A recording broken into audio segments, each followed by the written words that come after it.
করছো? বাড়িতে চিড়ে ভাজা বানাচ্ছি। চিড়ে ভাজা বাড়িতে বানাচ্ছি। দেখে সরে যা। হোমমেড চিড়ে ভাজা।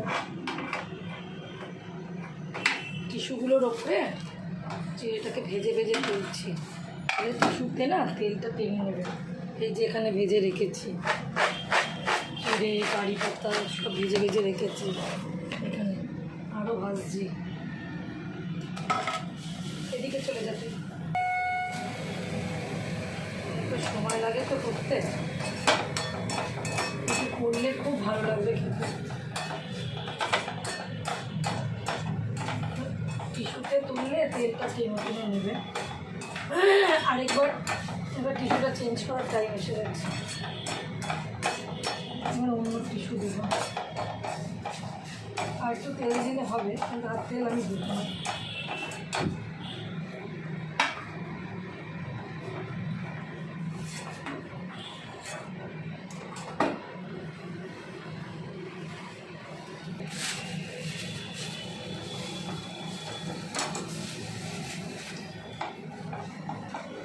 টিস্যুটা চেঞ্জ করলাম।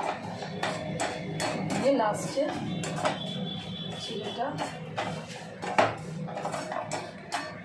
চিড়ে ভাজা খেতে ভালোই লাগে। নতুন টিস্যু দিলাম, তেলটা ভালো করে টানবে। তোমার হাতে তো আরো ভালো হবে। আমার হাতে বলে কিছু না,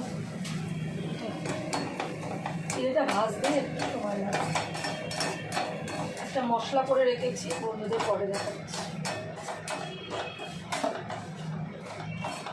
একটু বেশি তেল দিয়ে ভাজলে ভালো হয়, কিন্তু যত তেল দেবে তত তেলটা টেনে নেবে। এই হচ্ছে ব্যাপার।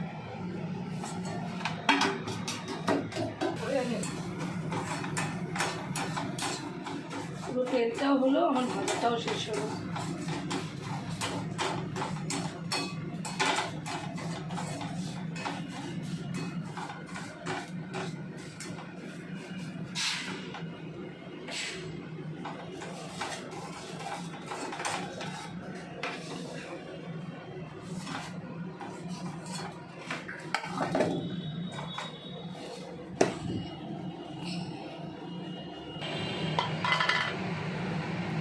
বন্ধুরা, এর মধ্যে মশলা করেছি আমি, এর মধ্যে মেশাবো বলে।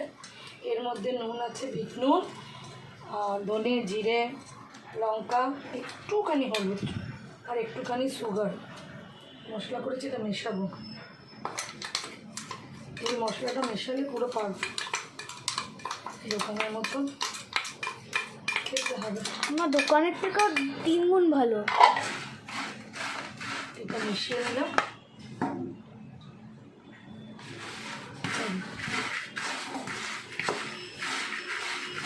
মিশিয়ে এটা আমি কৌটোর মধ্যে এবার ঢুকিয়ে চিড়ে ভাজাটা রেখে দেবো। মেশানো হয়ে গেল, আমার চিড়ে ভাজাও তৈরি।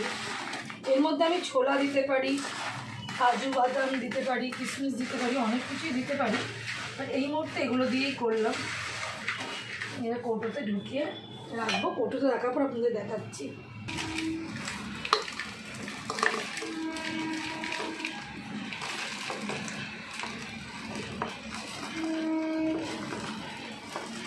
তৈরি হয়ে গেল বাড়িতে চিড়ে ভাজা। দেখুন ওইটুকু চিড়ে দিয়ে আমি কতটা বানালাম।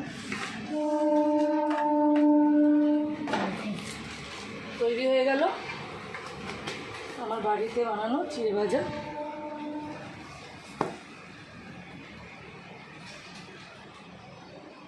একটা স্টিল ছবি নেই এটা। দারুণ।